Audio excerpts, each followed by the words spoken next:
a little game I want to play with Hunter and Spencer that night. I don't know that we can do that in public. Called... He's not talking about hide the willy. Oh, shit. Find the worm in the dirt. Find the worm in the dirt. Welcome to the Beacon House Podcast, recorded live in Knoxville, Tennessee.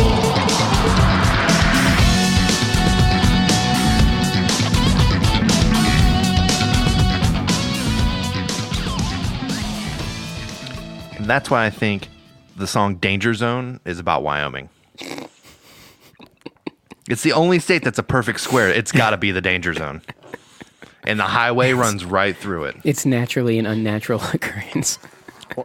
Once again, Danger zone. I can't prove that he's wrong about that. Do, do, do, do, do, do. I always thought Danger Zone maybe had more of like a gynecological like implementation, but who could? Do you think he got something from that chick that he... Or it could be a song about alcoholism because Kenny Loggins got real deep into that. Maybe it's about Did he really? Scientology. I thought so. Or maybe it's Kenny Rogers I'm thinking of. Very different. Very different. They did both have pretty substantial beards, I guess. I think it's George Strait. I don't know. That's who you're thinking of. I will tell you this, my cats are at home right now listening to Whitesnake. Why do you do that to Why? your cats? They don't want to hear that. It was just, I decided on the way out that they needed some B97.5. Actually, Which- shut your mouth. All cats need to know that, here we go again. And that's the one. And you know what? And now that I hear myself say it, the fact that Whitesnake is being played on B97.5, like the easy listening channel, is insane to me. But yeah, on the way out, I decided to flip the radio on for him, and here I go again. It was on the radio. And I hate to say this because I think she still does a radio show on B97.5, but nothing made my eyes bleed more as a child than listening to Delilah. Like my mom would turn it on and we'd do drive. I'm like, please let me change it. She's like, no, I like Delilah. And It's a I'm like, love-hate. Delilah's a love-hate because, like, I don't want to hear it a lot of times, but there are times when it feels just right. Is that like being in the mood? I don't think I've gotten there yet. Not that kind of a mood. It's like I'm tired and I can't stand it. Like, like I can't handle anything except something soft. She's still sounds like definitely, being in the mood. if she ever quit B97.5, she could do ASMR for sure. Yeah. She's got the voice to just sit there and whisper into a microphone, soothe people. What's ASMR? Ass to mouth repeat? No. I'm just kidding. I know what it is. It's the whisper thing. He doesn't know. He's deflecting. Look We at that, should do a Casey. whole episode like that where we're just like, Hunter, we're ASMR. Dude, the best way to do that is turn Casey's mic all the way up and have him just mess with his beard. Dude, for I an think hour. the best one. Have you ever watched any of them? I think the best one was probably Cardi B because she was like she took her nails and was like scratching the microphone and all this like. Yeah. They actually make microphones that's the shape of it's like a head, and the ears are the microphones, and that way it gets sound like. Oh, right. Yeah, so when how you they lean do, in, when you lean into the head of the ear and whisper into it, in headphones, it sounds like someone's whispering into your ear.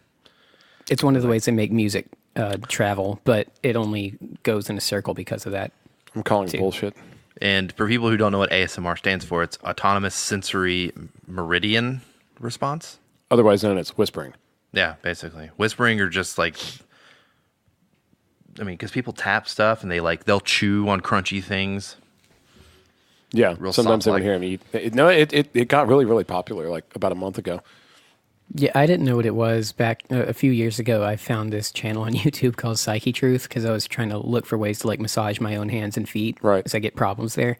And they had a really good video. And then, so I did a deep dive in the channel and I hit ASMR and I was like, I don't know what this is. And they never explained it. So just click on the video and there's this chick there and she's like, how are you doing today? No. Yeah. Apparently a lot of people like to listen to it when they're falling asleep. What the fuck is that? Like to say- but I guess it probably has a calming effect, to just not hear anybody talking like I do, talking at you. Well, it does. Like when you listen to stuff that is ASMR-like without meaning to be, Sure. I usually fall unconscious pretty quick without realizing it. Man, I just can't. I don't know, dude. I'm not shitting on it if people dig it, whatever. But like, I can't imagine a scenario where that would be preferable over just like nice soft music or something like that. I guess. Some people get a weird, they say they get a head tingle, like the back of their head, and it just lulls them into a sense of security. It's almost like being putting a fresh load of laundry on top of you kind of thing. Like it warms them up. I think those people are fucking high. It could be. It could be. That might be. What if maybe they're that's not the way to doing do it. anything high? Maybe that's the way to do it is to get high and have some ASMR. Have we announced that this is an episode of Beacon House Podcast?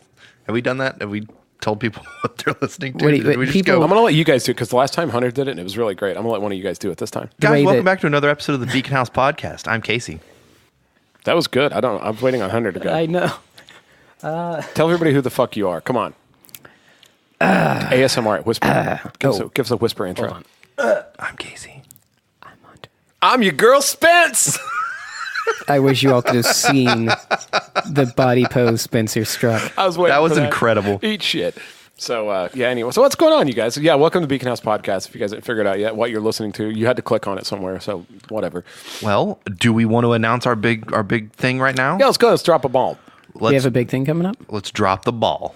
We have a big thing coming up. I mean, Casey and I, No, we I don't have a know what huge size your thing thing coming is up, coming that's up, right. but we are doing The biggest. our very first actual 100% Beacon House live show. that's right. February 13th Hey, at Central Depot. Central Depot in Knoxville. If you're not in Knoxville, drive your ass down here for this. Please. Where is it for the venue? We want to alone? fill this whole place up. We want every seat filled with an ass. Casey says, we want every ass. We do. We want every ass. I'd be happy if people just show We want all the butts that we participated, can but, get. Yeah, if somebody Yeah. throw some ass, whatever. February 13th, 2019, unlike my post on Instagram. Which you salvaged like an angel. It was great. I saved it. But it's from 8 p.m. to 11 p.m. And for you delicate lovers, that's the day before Valentine's Day. Why don't you come out and let us Valentine you up? Yeah, Desperation Day, February 13th. Fucking A, let's do Everybody's it. scrambling to find someone to buy flowers for. Yeah, and you know what? If you need a good gift for your significant other, why don't you come down and buy? We're going to have some items up for like prizes. You might be able to win something slick to give somebody and impress them, or it might get you in Sweet throw t-shirt. the fuck out of the living room, you know. Yeah, we're going to have some neat stuff. Gonna have some bags of circus peanuts. Still working on getting the mayor in, but that's not going to happen. Hopefully, we're going to give the mayor away. That'd be I'm just kidding. Yeah, no, it'd be nice if he showed up. a date with Glenn Jacobs. We've almost given up, but we don't give up, okay? Gonna, get some Miss Withers caramel candies. Pass those out like a grandma. People are literally turning the podcast off. They're like, I'm not listening to this shit anymore, and I'm not going to that fucking event. They were okay with it until Casey went from asses to grandma's candy. Asses Yeah. to elbows. Fucking no, guys. So we're going to do a live event, and what's going? You may ask yourself, what the hell are you going to do? Well, we're not 100% sure. We want it to be kind of interactive, and you guys actually can kind of generate the course of the night. If you want to ask questions, if you want to participate in anything, if you want to order us around like trained circus monkeys, if you want Hunter to sing, if you want us to tell stories, if you want to pit us against each other in a battle of the wills, whatever, we are at your disposal. We want to do it live, and we want it to be highly interactive, and we will kind of go from there. We would actually like to interview some people, and we may try to actually shoot a real podcast at the location. We're going to get video of it. It's going to hopefully air about a week later. Of course, this will be the day before our Valentine episode, so that'll already be in the can. So we won't be recording a Valentine episode, but near the end of our event, the Valentine episode will come out on social media about 30 minutes later. We're doing it live. Yeah, That's right. that's right. Fuck it. So come out and hang out with us. Just if nothing else, come out. If you don't want to participate, and I understand not everybody wants to be on the spot. We would love to hear from you. We'd love for you to get up and talk with us and stuff. But if you don't, just come out and have a beer or two. I mean, whatever. Support the place. We really want to do this to support Central Depot. Like you guys have heard us talk ad nauseum about postmodern spirits, and we love them, and they're great. And Hannah was on the show, and she's amazing. And another place that we really, really love and want to support completely is Central Depot. Down in the old city, they're phenomenal. Our friend Will is the proprietor there, and he is bad. I mean, dude, let's talk about Will for a minute. Will is a multifaceted. He is an instrumentalist. He is an MMA fighter. He is a business owner. He's an entrepreneur. All around stellar fucking guy. Yep. Sang on albums that I did in the past. We played a ton of shows together. I mean, solid fucking guy. Legendary. Legendary local human being. And you're going to come out, support him, support his place. If you've not been there, this is your chance. I want you to come out and see it.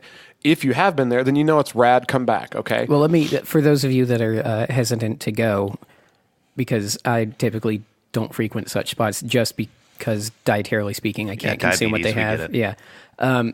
I went, and it's fucking awesome. Yeah. It's a kick-ass place. You will not regret going. If you're Right. on the fence about it, just go ahead and jump over to the side that says go. And Yeah. also, Will behind the bar, anytime like I go there, I go, man, I'm kind of feeling this today, but I don't know what what beer that is, and he'll just open a beer, pour it, and be like, "This is what you want." Solid, yeah. He's got a ton of good recommendations on things you probably haven't tried. I generally see that they have a lot of stuff that you don't see other places, and it's rad. You'll get to try something new. They display local art there. It's rad. It's a great place.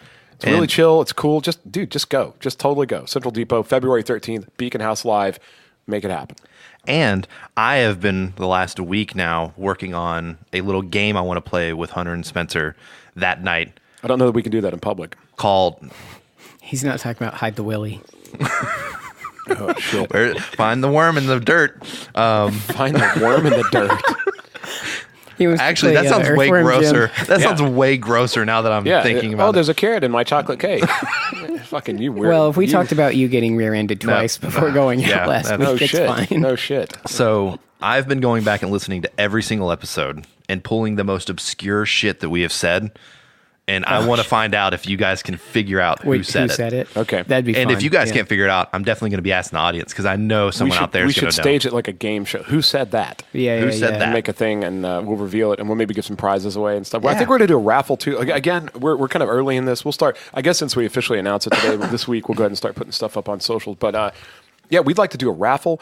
Somebody suggested that we could actually auction off, get ready for this, we could auction off a spot on the podcast in the future. I think that's a great idea. If you've always wanted to be a guest of Beacon House and you decided, I'm tired of waiting, I'm going to take my spot, well then now's your chance. We will auction you off a spot. Bring your checkbook. In a future episode to be our guest, 1 hour in our secret lair, and we'll even we'll give you a bag of Beacon House coffee. Yep, that's right. Every guest gets one, and there's also small a price chance to pay that for being dehumanized by us on the internet. Maybe you don't want to be a guest on the podcast, but you want to hang out with us for an evening. We're also thinking about doing a coffee date with Beacon House. Beacon House coffee date. Where we'll meet you at your coffee place of choice and hang out and drink coffee and talk about whatever you want to talk about. Sounds so ridiculous. Like, I can't imagine anybody. We're not that popular, but I'm down for it. To go on a coffee date with us. That's the thing. I spend most of my days begging people to just have coffee with me, but you know what happens. But like Spence said, we're still in the infant stages. We still got more than a month away from. That's right. Yeah, this plan hasn't even reached prepubescence. Well, yet. the date actually a month away from today. For a month from today, the date is set.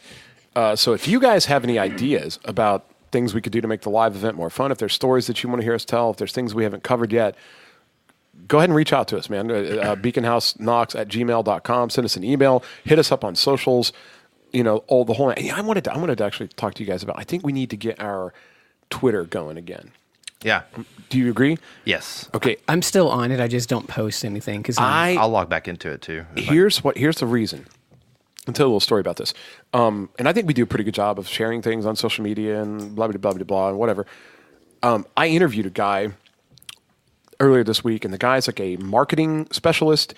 He goes to UT, and he's looking for like part-time work. So my other job, I interviewed this guy, but I was curious, and he said he ran the social media accounts for a whole lot of just different entities and stuff like that. That's part of like what he was doing for school. And I was like, oh, really? I said, and I was expecting the guy straight out of the gate to be like, oh, the hot one is Instagram, and I said, what do you think is the most lucrative social media? And he said, oh, Twitter, definitely, hands down. And I go, that you don't even need to think about it? And he's like, no, not at all. That's it. That's the one. He goes, it's 100%. He goes, dude, if you get something to just like get shared by enough people, it catches so much traction. I go, what about Instagram? He goes, Instagram's not bad.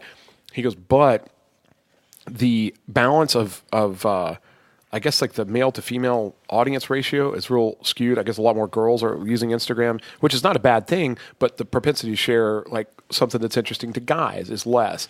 And it's just skewed real bad. And you also can't post direct links. So you notice on all our Instagram stuff, we have to go, hey, our link in bio, go watch our YouTube video, but go to our bio and then click YouTube and then follow. You can just straight up post that shit on Twitter. Here's the video. Here's the episode. Here's this thing. Here's a link. Here's this thing. And so I think we need to maybe get a little more active on Twitter. Actually, that's not it. Let's do it. I'm followed by a couple people that probably wouldn't go out of their way just to see everything. But the point is that they do follow me, so they see in their feed anything I post. So putting some of our YouTube links and stuff up would not be a bad idea, even privately. Yeah, anything. Today I went back on. Nothing should be private about putting a link up of our stuff. Well, I went today and just throw it in someone's face. Just said, hey, I haven't been on Twitter in a long time. Has anybody seen our Christmas video? I just did it under my personal account, which has had zero activity for a while. But I think that maybe we need to kind of I was thinking if we're going to branch yeah. out, we need to at least have that be one of our legs, that might actually get us a little bit of traction. That's all I got. Yeah. Well, we want to thank you listeners for sticking with us. We're almost a full year in and still don't know what the fuck we're doing. That's right. And please, again, review, subscribe, all that kind of stuff. We really want to grow this thing. Tell a friend. That's the biggest thing I've noticed a lot of people do lately. They go, well, so-and-so told me about it.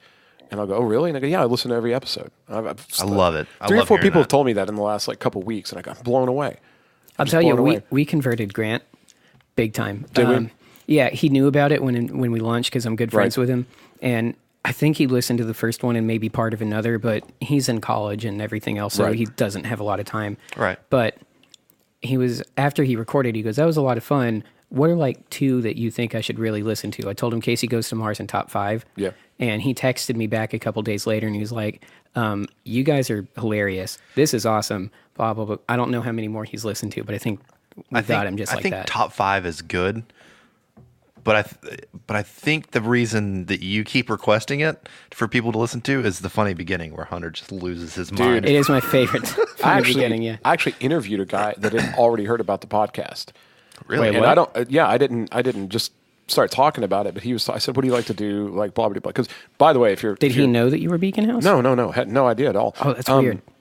And he, when you interview people, if you don't at least ask tell me about yourself and not work related. What do you like? What are your hobbies? If you're not looking into a person's character, you're really not doing it right. Yeah. Yeah, because that's who you're going to get ultimately. You're not going to get their big laundry list of qualifications. You're not going to get their 140 words a minute. You're not going to get their whatever. I'm really good at using Excel spreadsheets. You're going to get that person. So I always go, what do you do? Tell me about yourself. Don't pretend we're not in an interview. Just tell me about you. But one guy's like, I'm really into podcasts and stuff. I was like, oh, which ones do you like? And of course, he said a lot of the last podcast on the left and everything. And he goes, and there's a local one called Beacon House Podcast. He goes, you probably haven't heard of it. And I was like, I've heard of it. I go, I don't recommend it. It's very, very classless. Don't do that to us. And he was kind of looking at me like I guess my voice changed into my podcast voice. And he was like, do you know somebody that's on it? And I was like, you could say that. But did he at least lose it when you told him, or did you not tell him? Well, he didn't lose it because he was at a job interview, but he was just like I think he got a kick out of it. I over exaggerate, but he didn't was what? He didn't shoot off like a party popper. What? Yeah. Yeah. Fucking spinners. Yeah, we didn't while out, but he had heard of the podcast before we met, so that's nice. That is nice. That is nice. I like that. I've always wanted, and it's a weird thing to but I've always wanted someone to stop me, walking down the street or something, and just be like, Beacon House Podcast, and I would just it would I think that's it would not make weird. my It validates it validates the time and money that goes into this that we're not getting back yet. That's true. That's 100%. Yeah, no shit. Just to be real, live show February 13th. February 13th, yep. And you're going to hear about it from now until February 13th, and that's a Wednesday episode. For those of you that plan your week out and do things. Wednesday, 8 to 11. Please come out. We'd love to talk to you. We hope you win some cool stuff. I kind of hope you win some fucking insulting things too. Whatever. We hope it's a great night. Can we get a bag of dicks? I'm sure you can. That'd be great. Well, they make that pasta that's like dick shaped. No, thanks. I don't want to know. How many bachelorette parties have you been to? Get out. I haven't been to any, but I was told what was happening at my He got so concerned. He was like, stop it. Is this a bad time to talk about the difference of the sexes? No, Spencer, it's just a bag of pasta that gets hard when it gets wet. Right, but... No, soft when it gets wet because it's hard when it's not. That's true, but you notice in 2019, if a guy at the office even asks a girl out over the water cooler, it's this social justice warrior wave of oh my where God, he's misogyny. Harassed yeah, they're horrible like that. Yeah. And then the minute one of them goes, hey, I'm getting married, they buy a dumpster full of dicks and dress up in them and they have dick straws, dick cake and dick this, and it's just everything you know what I mean? Yeah. All I'm saying. Unpopular opinion. Again, not shitting on the ladies out there. I'm just saying, at some point, Don't have a double standard in your pocket.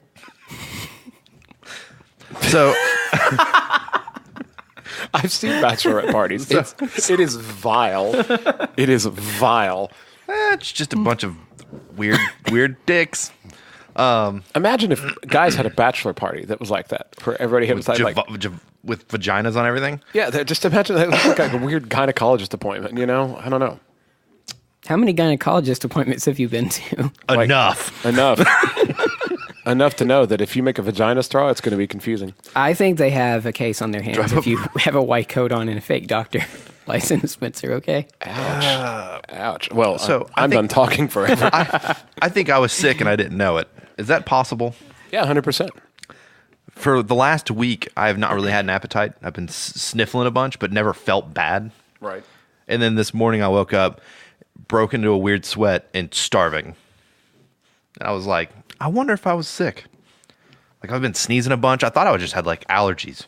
Well, if you broke into a weird sweat and then were starving, it's possible you also had an insulin dump for some reason.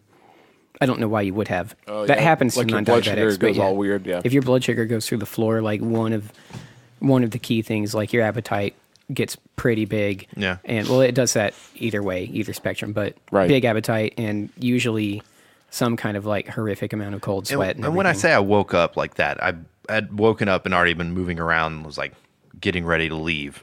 And all of a sudden I was just like sitting there and I was like, man, I just cannot stop sweating. And I got like super hungry. And it was right after I took an ibuprofen too. So I was like, I don't know. I mean, is that weird? I feel like that's weird. Technically, you're not supposed to notice most of the sicknesses you catch. Really? If the body works correctly, you don't have runny nose, you don't have headache, you don't have fever, you don't like your body just fights it off, and you rarely know. That's the whole thing behind taking the zinc that we talked about on our cold and flu episode back in fucking November. But sometimes they get the better of you, and there was a second wave of sickness. I had to go back to the doctor and actually get antibiotics this time. I got sick as fuck, so I don't know. Does it mean you didn't take zinc early on? I did, and it didn't work. I got crazy sick, like the kind of sick where your fucking nose runs like at the speed of light. You know what I mean? Like you feel like there's like a softball in your head, and then you can't sniffle, you can't do it. You could blow your nose, doesn't matter. Your whole face turns raw as fuck from like all the shit that's rubbing on it, and then like you just turn around, somebody goes, hey, and you turn around to face them, and then just like 85 lines of clear snot fly down your shirt. Oh my God. Somehow faster than gravity, you know, they and you're just like, I'm a mess. Is it weird that I went and got the good Kleenex, the Vicks Kleenex that smells like vapor. You like put it out. you just breathe it. I get that vapor Kleenex and I roll it into where and I shove it up my nose. I do that too. And I just leave it there Yeah. for hours. I'm just like, I'm tired of cleaning up snot. Yeah, you fucking plug it up. Done. Yeah. Done. And I was using nasal spray and it wouldn't work. The doctor did tell me that nasal spray has like a cumulative effect. I was like, I don't think it's working. She's like, keep using it. It'll be good. But she put me on some pretty serious antibiotics. I think I've said this before in our sick episode, but nothing really feels better when you're sick than a hot shower of just like everything releasing and you can just like let everything go, just blow your nose into your hand. That's kind of gross, but it is gross, but like you can because it's washed away instantly. You don't have to deal with it. But it's just like you just like expel everything out of your face. Dude, you know what's weird too? Like after I took the antibiotics, and I talked with our very good friend Rachel Reeds about this too. But like they gave me antibiotics and it did make me instantly feel better. Like I got over the cold quick, but it also made me just feel better. And I know that sounds confusing, but like I was just like happier. It's like it released all this dopamine or something. Yeah. Now it did coincide with that like 4 or 5 day stretch of like 60, 70 degree weather we had. You know, like right at the beginning of the year or whatever. So that's another thing that's probably making people sick. We went from like the high fucking 30s weather's to all that. over the place. Yeah. And I don't pretend to know how that works, but I know there's like a thing with barometric pressure and cold fronts moving in and out and like the moisture and stuff. 12-syllable words. Well, when you live in Tennessee and you don't like the weather, wait 10 minutes. It'll change. I've actually said that. I have too, but it's gotten to the point now where people say it for every state they live in. I started kind of getting. I was like, wait a minute, man. Why would like? It was almost like I took an antidepressant or something. Like I took those antibiotics and I just had like about 2 days later I felt a lot better, and then I had like 3 of the greatest days of my life, and it was weird. It's literally the best I felt. Did you talk to me and Hunter those days? Could have been one. That's true. I don't know. But I started wondering. I was like, I wonder if there was some kind of like I don't know, maybe I've got like a bacteria or something that has just been building up that just kind of like, it makes you feel crappy. And you should go see an anti-vaxxer. I guess so. No. Anyways. So what are we going to talk about? We actually haven't we haven't talked about anything yet. Talking about like feeling better when you took the antibiotic. I had a weird thing happen a couple years ago. I was helping a friend clear out his yard and burn everything. And what we didn't know is we cleared out a bunch of poison ivy and then burned it. and then stood in front of the smoke. Oh, God. So I had poison ivy all up my chest and my neck and the side of my face, on the right side of my face. And it was awful, like the itchiest poison ivy I've ever had. Yeah. And I went to the doctor and got a steroid shot. Like I walked into the doctor and he walked in and saw me and went, "Oh, hold on a second." And he came back with an injection and was like, He was ready. He was like, give me your butt cheek. And I was like, what? Yeah. And he gave me the shot. And I can understand why people do steroids all the time. Like I felt energized Fucking as awesome. shit. And but the guy, like the doctor told me, he goes, now, he's like, this is pretty strong because it's pretty severe, your poison ivy. He's like, but it'll clear up in a couple of days. He goes, but with this injection, you'll feel really energized. He's like, but you'll also be incredibly irritable. So he was like, avoid irritating situations for the next couple of days because you could definitely get overly upset over small things. And I was like, got it. And it definitely happened. I was just, I mean, the smallest things, like, couldn't get the door to open up. It was like moving the key in the deadbolt. And I just like fucking started punching the door and was like, oh. I was like, I think this is what he was talking about. And my girlfriend at the time was like, yeah, I think so. You got all aggressive. I don't know. I've had them give me with like a nasal steroid. They go, we're going to give you a nasal steroid. And I'm like, what the fuck does that? That makes you breathe awesome though. I hear you see a lot better with those too. But I think those Z-Packs are like a steroid antibiotic. Z-Pack is azithromycin, which is one of the variations of like erythromycin. And there's another one. I think somebody we knew recently had one of those. But it's not augmentin penicillin cephalexin. I think it's a little different from that. But they call it Z-Pack, and you take like 3 of those, and whatever's in you dies. But aren't most antibiotics that you take for sinus infection stuff have steroids in them to help move it along, or no? I've been told that I was given an antibiotic and separately a nasal steroid. So I don't know. Again, I'm not a doctor or a pharmacist. I'm just telling what I've seen. Okay. My cats listen to Whitesnake. Yeah. I don't know why that took so long to click, but that was great. Not by choice, but what the fuck are they going to do about it? But cut you. So you said we haven't really talked about anything. So I actually wanted to bring up something since it's January, it's the new year.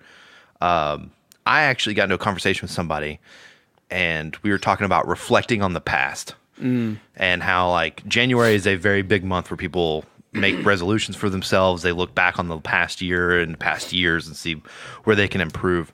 And I was told by a person that that's not healthy.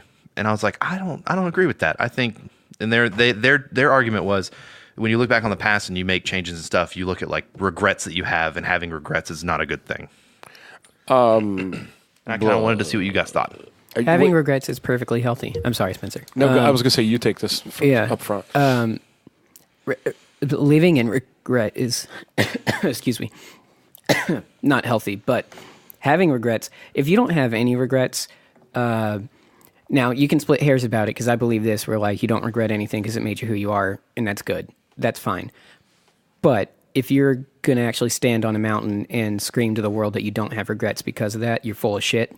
Because if you haven't grown at all, then that means you haven't done anything worth growing out of or recovering from, and things that you grow out of and recover from are things that are not good. Okay. And they can be regrets. They don't have to be, but they can be. I cannot refute that at all. Man, I think everybody has a different way of dealing with the past and reconciling, and I think you just have to look at it. This is such a complicated question. You have to look at what's the purpose of reflection and regret, and what can you do with it? Like at the end of the day, what's it really good for? It's good for a couple things, like altering your future behavior. Like if you keep hurting people or you keep doing things that either keep you financially unstable or physically, like your health, it compromises your health, or you just can't get a relationship with somebody or whatever. If you have, like we talked about patterns, if you have patterns and you look back and you go, fuck man, I just keep screwing this thing up, that I keep trying to do this, I keep fucking up, I regret that. That's probably a healthy regret, because maybe eventually that'll be your motivation to change. But, and the famous line in a Richie Kotzen song where he says, nothing's going to change till you change. Yep. And that's fucking true. You can't just blame everything on other people. Like eventually, if you run into somebody, oh, somebody did something shitty to me. Okay, great, you get a pass. But then like you keep having this pattern, you keep doing that dance, somewhere along the line, it's you. Yeah. You got to change. You got to do something different. Our good friend Michael Deering, I'll make a little quote. He said one time, He said, if somebody calls you a horse, tell them to go fuck themselves. If somebody else calls you a horse, you tell them to go fuck themselves. If a third person calls you a horse, you better find a saddle. But That's pretty good. So as far as looking back, that's great. But I think also many people dwell in the past, and I think it's dangerous and it compromises their ability to deal with the present, which is really the only time. Like, people talk about the future and the past are both just imaginary things. There's literally just this moment, and that's it. Our recollection of this moment is what we call the past, and like our anticipation of the next moment is what we call the future. But really, this is it. This exact moment right now is the only moment we have to experience feelings in and interpret. We're interpreting what's happening to us right now. Everything else is kind of just like a backlog. So I would say this: if somebody has a problem with the past, and I know people like this, people that are still talking about that thing that happened to them years ago and how they regret and it just can't get out from under it, blah blah blah, and they just like. If you find yourself in that, I really, really suggest seek therapy. Please do, because there are people that are qualified to help you through that stuff. You know what I mean? Like, and I think they can help you get past all that and get back to looking at like what you're doing right now, and then create like a bright future instead of a dark past. Yeah. So I'd say that.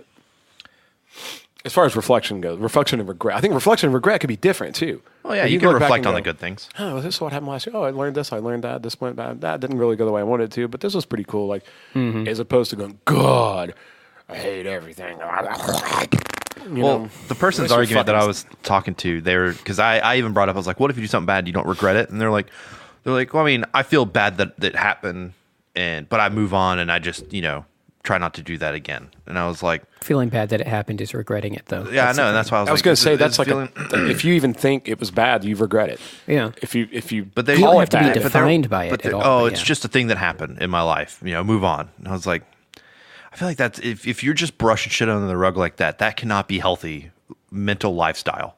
Yeah. Of just everything you do wrong, you just brush it on the rug. You're like, nah, I'll deal with that later. I think that's healthy, possibly to the person, because they don't have a lot of hang-ups. Yeah. So that probably makes that person super fucking efficient in moving through life.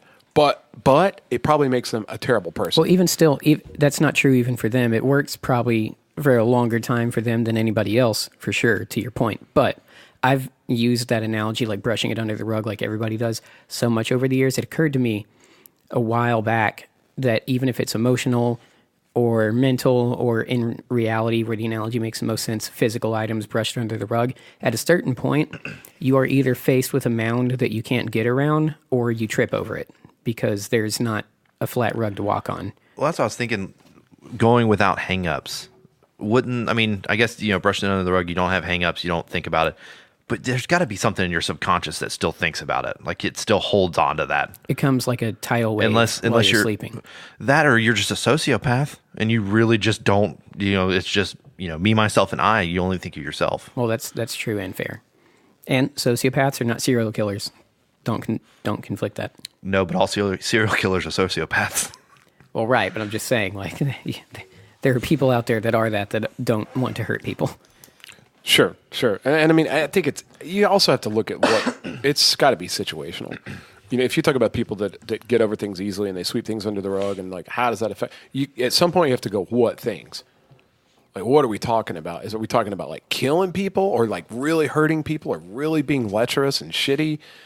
And if somebody's sweeping that under the rug, then that's a problem, and you need to get away from those people. But if it's the kind of thing where like you slipped up on your diet and like, you cheated on somebody. Cheating on somebody, I think, is fucking horrible. Yeah, no, it's the worst. Yeah. No, I think that falls in the category with being a terrible person. But I'm talking little things like you didn't go to the gym one night, or you slipped up on your diet, or you forgot to text that person, or just little things like that. Forgiving yourself for stuff like that, I think, is very healthy. To not beat yourself over the little details, I think, makes you a healthy person. I think having no problem with cheating and lying and stealing and killing, that's bad. That is like sociopathic behavior or psychopathic behavior, depending on which one. There's a difference. It's not all it's not all one size fits all. Well, it depends on how you're forgiving yourself too, whether or not it's real. I cannot get into any details, so we'll be very brief. Right. But someone that I care about dearly had another person in their life that they cared about dearly that consistently did bad things. Right. That mostly only hurt them, would maybe sometimes hurt other people, but not physically, not murder or anything like that, but just, bad person type stuff. Sure. And they would constantly fall back on the person that I care about to kind of have a therapy thing. And I kept being like, hey, it's good that you love this person. That's fine. And it's good that you forgive them and all that stuff. That's good. But you also, at a certain point, should probably, you don't have to fight them. You don't have to never talk to them again. But people need to stew in their own shit to learn from it. This secondary person finally did something so bad that the person close to me was like, I do still love you. We're not talking until I feel good about it. And like, that's a good call. And it's healthy to set boundaries. Mm-hmm. If you don't, you're screwed right now. Yeah. Like you're screwed because the people will take and take and take, even if they don't mean to. Advantage of your kindness. If you've heard of people, these people that people refer to as emotional vampires, and that's your friend that that's always having a crisis, that wants to get together, but then you get together and they just talk about themselves the whole time. Like, I did this, I did that, blah, blah, blah. And that's to a point. I'm not saying it's not okay to listen to your friend's problems. I'm talking about it's not a two-way conversation. It's just them melting down again. And not learning from it, not learning from it, not listening to any advice, not even. And I know not everybody wants advice, and before everybody jumps on us about that, I get that. I get sometimes you just need to be a friend and listen, and sometimes you just need to be present, and that's a big part of dealing with depression. Now, I get that, but there's a point where you go, man, I'm really, really sorry. But when that goes on for like years and years and years, right? And you get, and again, I'm not talking about anybody specifically. You get that thing where you see that person coming, and you just go, fuck. Mm-hmm. Like, oh man, you know what I mean? We really busted your ass to just get to this moment, and you're hoping to have 10 minutes to, whatever. And then you see them coming, and they're just like doom and gloom, and it's the same old thing again. This is sad, but at a point that becomes toxic to you, and it sucks all your energy out. And that's what. And I know this is an insensitive term, but I've had other friends that saw me doing that with people just relentlessly, and like I'm big on trying to be a good friend, but then they will go, "You've become an emotional tampon." Yeah, for these people. That's a great term for it. They use you to soak up all their stuff, and like then they go back out and what about you? Rinse and Does repeat. anybody ever listen to you? Does anybody ever care? Because that's got to be a burden on you to have to listen to all that all the time. Like that's got to bum you out. If you're friends and you care about somebody, you don't think like that, and I don't think like that. But then you find you've lost 4 hours. And you know what I mean? Like you were about to go do something, and 4 hours later, you're like. But the problem is that you all roll of your eyes. All of your free time has been sucked up by listening to somebody else's problems, and maybe you had a problem. Maybe you were like thinking about something earlier that day, or kind of upset about something, or just wouldn't mind to go, man, listen to what happened to me, and they don't want to listen. They just want to dump all their shit on you. Like there's a point where that's not okay for you, and you got to do some boundary setting. I will say there's been times where I've gone out for beer or coffee with Spencer, and I can tell that he's upset, and I've pried at what was bothering him. And that's a hard shell to crack. I'm not going to lie. I've been like, oh, what's funny? He's just like, I don't want to talk about it. And I'm like, got it. You can't open Spencer. I've heard that before too. And it's not that I don't It's not a bad thing. It's just I also feel like I'm getting into your personal business and you don't want to tell me. And I'm like, okay, maybe I want to shouldn't. ask It's you. not really that. I'm just not big on like just talking Sharing. about my problems. Well, see, I want to ask you burdening people why with shit, that is, because I have a similar issue. You guys know that I'll emotionally dump on you when I can, but right. You're trusted friends. But generally speaking, I have been told at least, I'm a really hard person to, not read's the wrong word, but like to like really get a good look at on the inside right. with the stuff that's bothering. And it's Crack most the of the time, and it's, for me at least, most of the time, 99%, because I'm sitting here going, this is my own shit that I need to deal with, and I don't want to dump it on anybody else. So that's not necessarily healthy either. You let it fester, but that's being done out of a sense of like trying to be respectful to other people and like, you have your own shit. I'm not going to. I largely feel that way. Another part with my thing too is I'm old, and so when I was younger, I did spend a lot of time with certain friends that were good listeners, and just saw like John Lumen. He and I have probably talked about every aspect of life. At some point, we got dumped together. We faced challenges together. We had to figure out what's this all about together. The mysteries of the universe. We stood in parking lots when we were younger, just talking about philosophical things and existentialism, and those are good memories. Yeah, those are great. But the point, once you figure out kind of how you feel about things and what you believe and all that kind of stuff, you don't have to do a whole lot of talking. Generally now, if something happens to me, it sucks. and I might complain about it a little bit. I might bitch like a lot, but other than that, like I already know, like if somebody does something bad to me, like I know they did something wrong. This wasn't my fault. I don't have to. There's not really anything to talk about, and at that point, it's just you coping with the thing, which I've got tons of experience with it. So I usually just get on with it and kind of start dealing with it. And so by the time I see you guys, I'm usually not having to go, what fucking, do you believe fucking, she did this thing to me or whatever. Like I'm just, see, my problem is it's already in there and it's in the tank and I'm already processing it, you know? Well, I let things fester. I think that's my biggest problem is something will happen and then in my head, I'll go through the whole fighting scenario and then I'll make myself mad over what was said from the other person in my fighting scenario. I do that too. And I still do that. And it builds and builds and I get angry and angrier. And then all of a sudden I stop and I go, I'm literally pissing myself off. I'm literally making myself mad. And like, as much as it feels good to like stake your fucking anchor or whatever, like to make statements like, God damn, I will fuck this guy. You know what? As much as it feels good to explode, like you sound like a fucking idiot when you talk shit. You sound so stupid. Yeah. And I'm guilty of it. I've made some really erroneous statements, and just out of anger and out of like defiance and like. Well, having been your Beacon House co-host, Hunter here, has been going through a relatively dark patch recently, on the upswing. Thanks for carrying everybody. But one thing that you can do when you have people that are like the three of us that don't want to open up, but you can tell something's wrong. I've had a number of people do this while I've been struggling recently. Just reach out. Grant, who was on the podcast last week, he saw me in person at my absolute worst moment in all of this. Yeah. And other people did this too, but the thing that he did at my absolute worst, lowest moment was go, hey, you need to talk to me. I'll listen. Otherwise, I'll see you later because we were going to meet up later that day anyways. Right. All you have to do is reach out.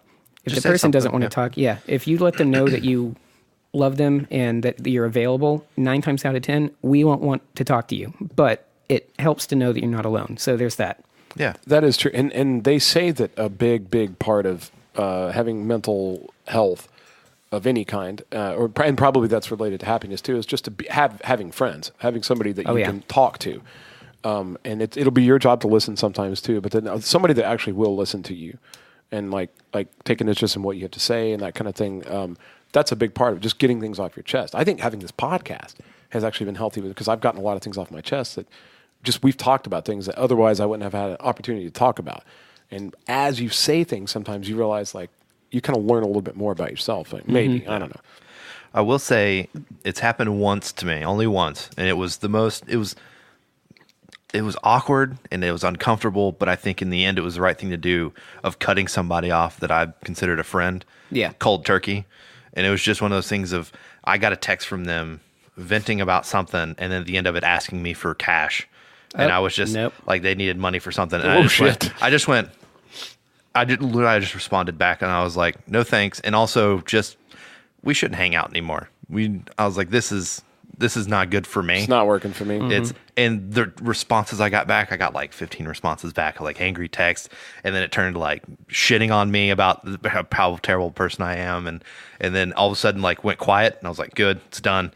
And then every now and then I'll get a text from that person just being like, hey, I still don't understand why you don't want to be friends anymore. But, this and that. And, I hope we can meet up sometime. And every time they do that, I'm like, they just need money. Well, and there's a lot of conversations where the perfect answer is just silence. You can't explain, you can't argue. Like, again, setting boundaries, that's a big one. Some boundaries you have to set with your absence. Yeah. You just can't reason with a person or explain. I know a lot of people that, especially people that are going through breakups and stuff, and like one person doesn't want to break up, the other one does. And for the record, by the time you get there, it's over. Just so you guys know, move on, cut your losses. And the one person will try to talk them out of it. No, we're perfect together. No, you just don't understand. No, you're really in love with me. Like I've seen this happen. That's codependency right there. It's heavy codependency. And it's just it's sad and like, I don't know, just blah, blah, blah. So again, kind of bringing this thing all the way around. Like I think getting too mired down in reflection and regret is a bad thing. But I think we learn from the past. Whether it's tangible or not, you can look back and go, well, I did this and I did that, and this is how it turned out. So what the fuck are you going to do next? Like, you have some decisions to make. I will say one thing, though, and we'll kind of wrap up on this. I saw a thing recently where people were talking about New Year's resolutions, like you were talking about, and it was a podcast. I can't remember the name of it. I will figure it out, and I promise we'll talk about it in a future episode. Really, really, really cool. And it was some people that are like online entrepreneurs, and they run some blogs, and they do efficiency websites and that kind of stuff. But they were talking about most people's New Year's resolutions just fall apart because they aren't structured properly. So I'm here to tell you, they offered a couple tips, and if you guys are if you have New Year's resolutions, and then if they're too vague, so one thing they need to be is specific. It doesn't need to be, I'm going to get famous this year, or going to do this thing, or going to go to the gym. For some people, that doesn't work. For some people, you need to be real specific, like going to go to the gym every Friday at 7:30. Boom. Just put a literal specific thing on like that. Other things, a lot of times people will set out New Year's resolutions that aren't practical for them. It'll be way more than they could achieve. So it needs to be something that's like practical.